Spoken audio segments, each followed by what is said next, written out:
എൻ്റെ കർത്താവേ, നിൻ്റെ ഉന്നതമായ നാമത്തിന് സ്വസ്ഥം ചെയ്യുന്നു. നിൻ്റെ കർത്താവേ, നിൻ്റെ വിശുദ്ധ പൗരോഹിത്യത്തെ മഹത്വപ്പെടുത്തണമേ. കർത്താവേ, സഭയിലുള്ള സാന്നിധ്യം ദൃഢമാക്കണമേ.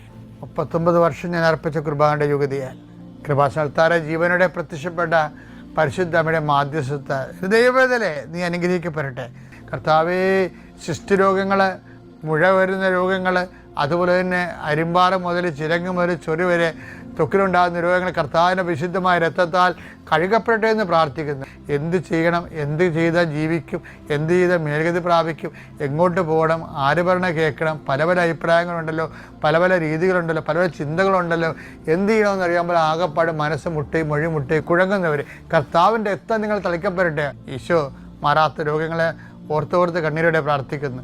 എത്രത്തെ മരുന്ന് കഴിച്ചിട്ടും പിന്നെയും മാറി കർത്താവ് പിന്നെയും രോഗങ്ങൾ, അതേ രോഗങ്ങൾ തന്നെ കർത്താവ് കുറച്ചു നേരം ശമിക്കും, പിന്നെ കുറച്ച് കഴിഞ്ഞാൽ പിന്നെയും തിരിച്ചു വരും. എന്ത് ചെയ്യണമെന്ന് അറിയാൻ പോലെ അത് മനസ്സ് കലങ്ങി ഇടിഞ്ഞു പോയവർ കർത്താവിൻ്റെ രക്തത്താൽ യേശുക്രിസ്തു നാമത്തിൽ ഈ നിമിഷം സൗഖ്യം പ്രാപിക്കട്ടെ എന്ന് പ്രാർത്ഥിക്കുന്നു. ഈശോ കടകമ്പോളങ്ങൾ നടത്തുന്നവർ, ചെറിയ വ്യവസായങ്ങൾ നടത്തുന്നവർ, അതുകൊണ്ട് കുഞ്ഞുങ്ങളെ പഠിപ്പിക്കുന്നവരും കുടുംബം പോറ്റുന്നവരും അവർക്കുണ്ടാകുന്ന തടസ്സങ്ങൾ യേശുവിൻ്റെ നാമത്തിൽ ഞാൻ ബന്ധിക്കുന്നു. നിൻ്റെ യാത്രകളെല്ലാം ലക്ഷ്യങ്ങളെല്ലാം കർത്താവ് അനുഗ്രഹിക്കട്ടെ. നിത്യം പിതാവ് പുത്രനും പരിശുദ്ധാത്മാവും നയിക്കുക. ആമേൻ.